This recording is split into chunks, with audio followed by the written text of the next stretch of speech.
Hello everyone, this is Ravi Teja. I'm a functional wellness coach. So ఈ వీడియోలో let's discuss about sugar addictions. So మనందరికి కూడా sugar addictions చాలా common కదా. So but దానివల్ల మన హెల్త్ అండ్ బాడీ ఎలా ఎఫెక్ట్ అవుతుంది అనేసి let's discuss briefly. So yeah, actually sugar addiction అనేది మిలియన్స్ ఆఫ్ ఇండియన్స్ ఎఫెక్ట్ చేస్తుంది. అండ్ దీనికంటే దీనివల్ల ప్రాబ్లం ఏంటి అంటే ఆ, ఈ షుగర్ అడిక్షన్ కి డ్రగ్ అడిక్షన్ కి చాలా దగ్గర ప్యాటర్న్స్ ఉంటాయి అన్నమాట. సో దాని గురించి కూడా మనం డిస్కస్ చేద్దాం. అండ్ ఈ షుగర్ అడిక్షన్ వల్ల one of the main health concern చాలా ఇండియన్స్కి వచ్చేది ఏంటంటే ఓవర్ వెయిట్. సో దానివల్ల ఓవర్ వెయిట్ అయ్యి చాలా హెల్త్ ఇష్యూస్ అనేవి ఫేస్ చేస్తున్నారు. So yeah, let's see the science behind sugar addiction. First వచ్చేసి డోపమైన్ రిలీజ్ అవుద్ది. అంటే ఏంటంటే ఆ, ఒక హార్మోన్ లాగా అన్నమాట. సో ఎప్పుడైతే మనం షుగర్ తింటామో మన బ్రెయిన్ ఈ డోపమైన్ రిలీజ్ చేస్తుంది. ఈ డోపమైన్ ఏం చేస్తుంటే ఒక కైండ్ ఆఫ్ ప్లెజర్ ఫీలింగ్ ఇస్తుంది. అందుకే మనకి షుగర్ మళ్ళీ మళ్ళీ తినబుద్ధి అవుతుంది అనమాట. And at the same way neurological గా ఈ డ్రగ్ అడిక్షన్ కి షుగర్ అడిక్షన్ కి చాలా దగ్గర రిలేషన్ ఉంటుంది. అందుకే మనకి షుగర్ అనేది ఒక ఎడిక్షన్ లాగా అయిపోద్ది. సో వన్స్ మనకి స్వీట్స్ కానీ లేదంటే ఎనీథింగ్ మనకి షుగర్ యాడ్ అయిన ఏదో ఒక ఫుడ్ కానీ చాలా మందికి ఎడిక్షన్ ఎందుకు ఉంటుందంటే because of this dopamine release అన్నమాట. ఎట్ ద సేమ్ వే దీంట్లో వచ్చిన ప్రాబ్లం ఏంటంటే చాలా మందికి ఇట్లా కంట్రోల్ చేసి ఆపుకుందాం అనుకున్నా ఆ, వాళ్ళకి చాలా విత్డ్రాల్ ఎఫెక్ట్స్ అంటే క్రేవింగ్స్ పెరిగిపోవడము, చాలా ఇరిటేషన్ ఫీలింగ్ రావడము, ఫెటీగ్ రావడము. దానివల్ల ఏం చేస్తారంటే వాళ్ళకి ఆ ఎడిక్షన్ నుంచి బయటకు కూడా రాలేరు అనమాట.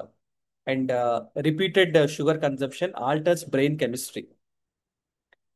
ఏమవుద్దంటే షుగర్ తింటేనే ఆర్ ఆ పర్టికులర్ ఫుడ్స్ తింటేనే మనకి కొంచెం పీస్ఫుల్ గా ఉండటము, మన బ్రెయిన్ ప్రాపర్ గా వర్క్ చేయడము, ఇలాంటి ఒక న్యూరోకెమికల్ చేంజెస్ అనేవి జరుగుతాయి అనమాట. So these are basic science behind sugar addiction. And మనం ఎందుకు ఆపుకోలేము, యాక్చువల్గా మనం అసలు ఎందుకు షుగర్ అడిక్షన్ ఆపుకోలేము అంటే there are different reasons. First thing వచ్చేసి జెనెటిక్ ఫ్యాక్టర్స్ ఉంటాయి. సో మన పేరెంట్స్ నుంచో మన గ్రాండ్ పేరెంట్స్ నుంచో జెనెటిక్స్ వల్ల ఈ షుగర్ అడిక్షన్ అనేది ఉండే అవకాశం ఉంటుంది. Second thing is one of the most common factor is environmental triggers అనమాట. అంటే మనం వర్క్ చేస్తున్న ప్లేస్ లో అవ్వచ్చు, మన ఇంట్లో అవ్వచ్చు. లెట్సే ఇప్పుడు మీరు ఫ్రిడ్జ్ ఓపెన్ చేస్తే లెట్సే మీకు స్వీట్స్ ఆర్ ఏదో ఒక షుగర్ రిలేటెడ్ ఐటమ్ ఉంది అంటేనే that triggers your eating patterns కదా. సో ఖచ్చితంగా మనం వెళ్ళి తింటాం, మన కిచెన్ లో ఉందంటే ఖచ్చితంగా తింటాం. So environment triggers is one of the factors why we can't stop eating sugar. Next వచ్చేసి నేను చెప్పినట్టు ఎమోషనల్ డ్రైవర్స్. సో బాగా స్ట్రెస్ ఉన్నప్పుడు, వర్క్ రిలేటెడ్ స్ట్రెస్ అవ్వచ్చు, లేదంటే రిలేషన్షిప్స్ వల్ల ఆర్ వాట్ ఎవర్ రీజన్స్ వల్ల మన మూడ్ ఖరాబ్ అయినప్పుడు ఈ షుగర్ తినడం అనేది లేదంటే ఈ ఎడిక్షన్ అనేది, అంటే sugar in the sense of కొంతమందికి స్వీట్స్ అవ్వచ్చు, కొంతమందికి మేబీ బిర్యానీ అవ్వచ్చు, కొంతమందికి వాట్ ఎవర్ లైక్ కొన్ని సర్టెన్ ఫుడ్స్ అవ్వచ్చు. ఇవన్నీ కూడా యాడెడ్ షుగర్స్ ఉన్న అన్ని కూడా మీ స్ట్రెస్ ని తగ్గటము, మీ మూడ్ ఇంప్రూవ్ చేస్తాయి కాబట్టి మనం దానికి ఎడిక్ట్ అయిపోతాం అనమాట. And the fourth thing is imbalance trigger psychological craving. So బేసిక్గా ఏమైందంటే మనం షుగర్ తినప్పుడు మన బాడీలో షుగర్ లెవెల్స్ ఫ్లక్చుయేట్ అవుతూ ఉంటాయి. దానివల్ల ఏమైందంటే ఇంకా ఇంకా తినాలనిపిస్తుంది అనమాట. So these are few reasons మనం ఎందుకు అంటే షుగర్ ని కంట్రోల్ ఎందుకు చేసుకోలేమని. సో హెల్త్ ఇంపాక్ట్స్ ఎలా ఉంటాయంటే first thing is cardiovascular risk. So heart related issues వచ్చే అవకాశం ఉంటుంది. బికాస్ నేను చెప్పినట్టు అది ఓవర్ వెయిట్ కి దారి తీయడం, ఓవర్ వెయిట్ వల్ల ఈ హార్ట్ డిసీజ్ వచ్చే అవకాశం ఉంటుంది. Second thing is insulin resistance, especially type 2 diabetes ఎక్కువ అవుతుంది. సో మీకు తెలిసే ఉంటుంది, షుగర్ ఎక్కువ తిన్నా ఆర్ యూనో కన్సిస్టెంట్ గా షుగర్ మనం ఓవర్ పీరియడ్ ఆఫ్ టైం తింటే డయాబెటీస్ వచ్చే అవకాశం ఉంటుంది. Chronic inflammations. సో ఆ బాడీలో ఇన్ఫ్లమేషన్స్ రావడము, మన ఇమ్యూనిటీ దెబ్బతినడం జరుగుతుంది.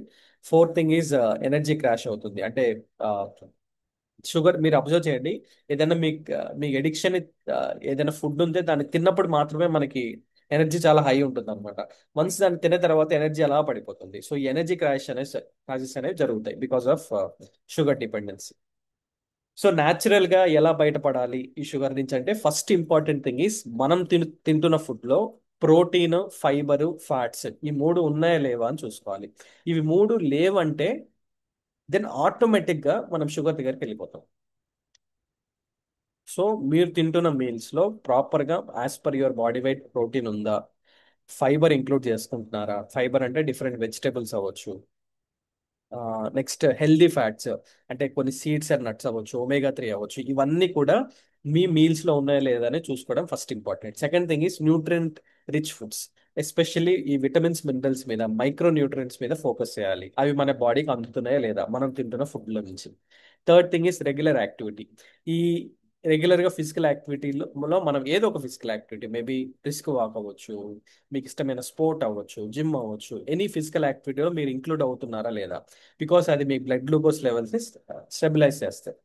Fourth thing is mindful eating అంటాం. అంటే మనం జనరల్ గా తింటున్నప్పుడు ఫోన్ చూస్తూ ఉంటాం. సో ఏమవుతుందంటే మనం ఎంత తింటున్నామో ఏం తింటున్నామో అని చూసుకోమన్నమాట. సో మైండ్ఫుల్ ఈటింగ్ ఉందా, ఆ మైండ్ఫుల్ ఈటింగ్ ఉన్నప్పుడు ఈ ఎమోషనల్ ట్రిగర్స్ ఏదైతే ఉన్నాయో అవి న్యాచురల్ గా ఆగిపోతాయి అనమాట. Okay. So these are few solutions for this. So I hope I have added some value, and రేపు ఇంకొక వీడియోతో వెల్కమ్. Thank you.